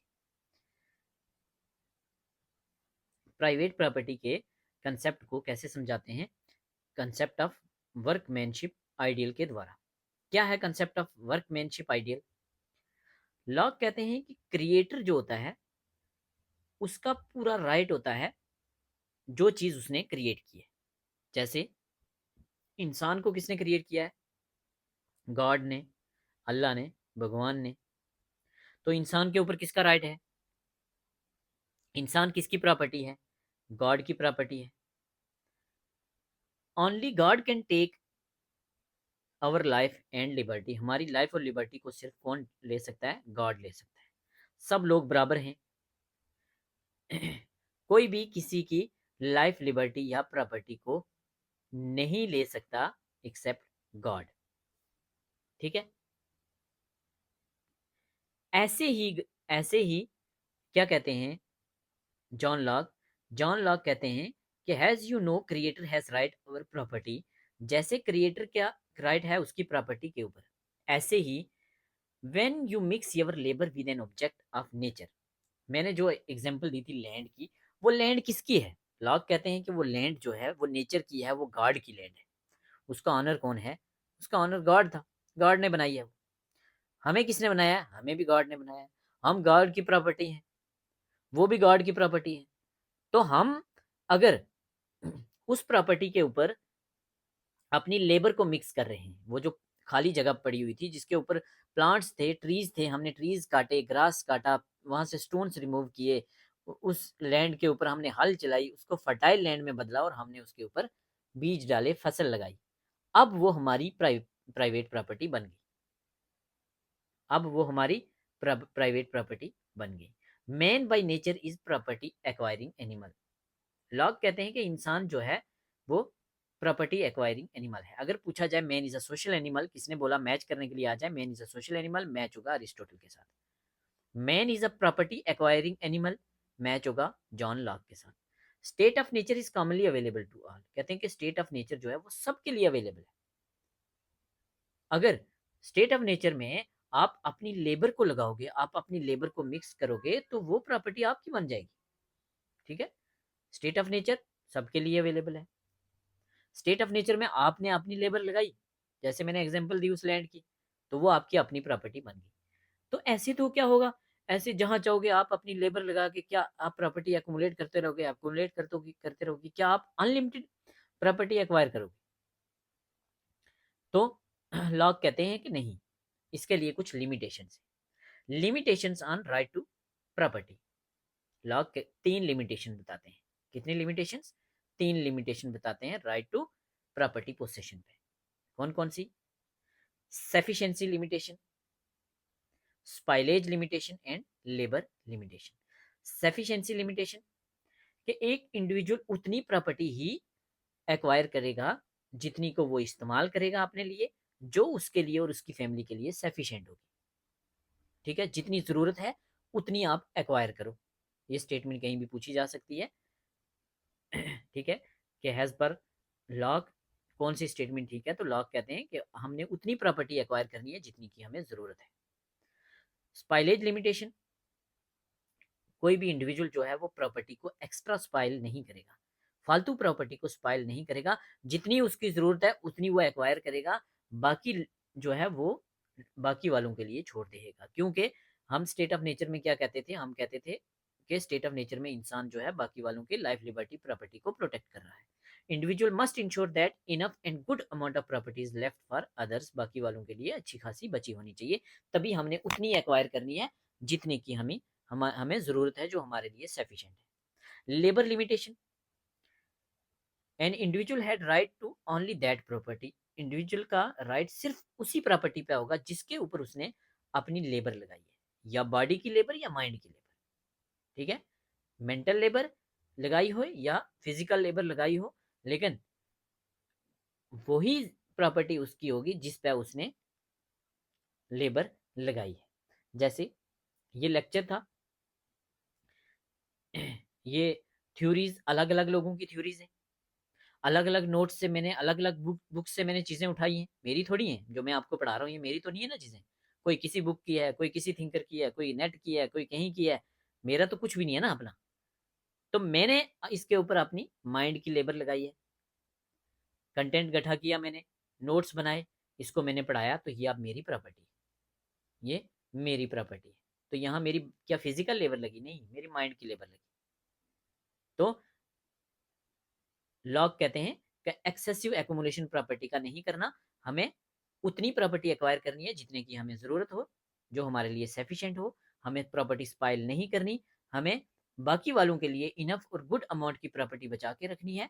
और हमें वही प्रॉपर्टी एक्वायर करनी है जहां हमारी लेबर लगी है, हम चाहे हमारी फिजिकल लेबर लगी है या हमारी मेंटल लेबर लगी है।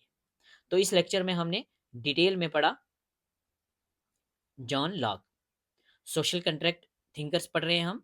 सोशल कंट्रैक्ट थ्योरी में हम 3 थिंकर्स पढ़ते हैं। कौन कौन से? हॉब्स,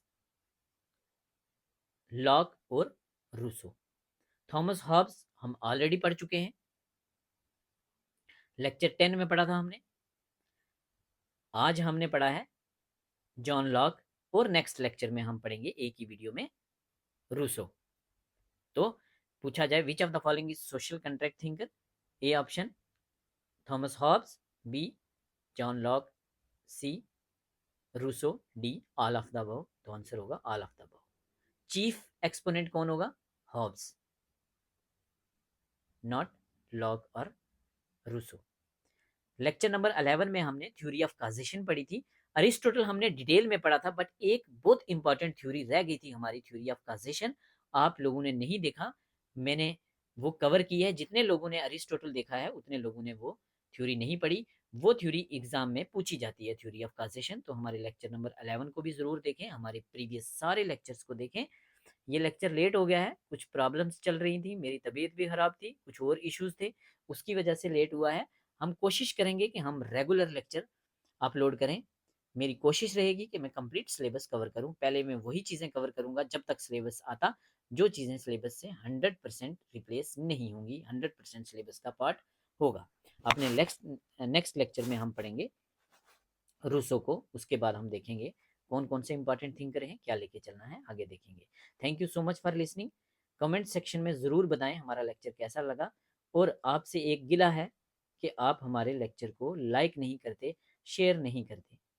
मैं आपको बेस्ट कंटेंट दे रहा हूँ, पूरे यूट्यूब पे आप कंपेयर कीजिए, आपको ऐसे लेक्चर नहीं मिलेंगे। पेड कोर्सेज में जो कंटेंट मिलता है उसके साथ भी आप कंपेयर करके देख लीजिए, उससे भी बेटर दे रहा हूँ। मैं डीप लेवल पे जा रहा हूँ, डीपली पढ़ा रहा हूँ। मैं कोशिश कर रहा हूँ कि इससे बाहर कुछ भी ना आए। ये सिर्फ लेक्चरर के लिए ही नहीं, बल्कि पॉलिटिकल साइंस के हर एग्ज़ाम के लिए बहुत इम्पॉर्टेंट कंटेंट है। चाहे वो यूजीसी नेट या जेआरएफ हो, या आपके असिस्टेंट प्रोफेसर के लिए, या यूपीएससी मेंस के लिए हो, सब कुछ कवर किया जा रहा है। Thank you so much.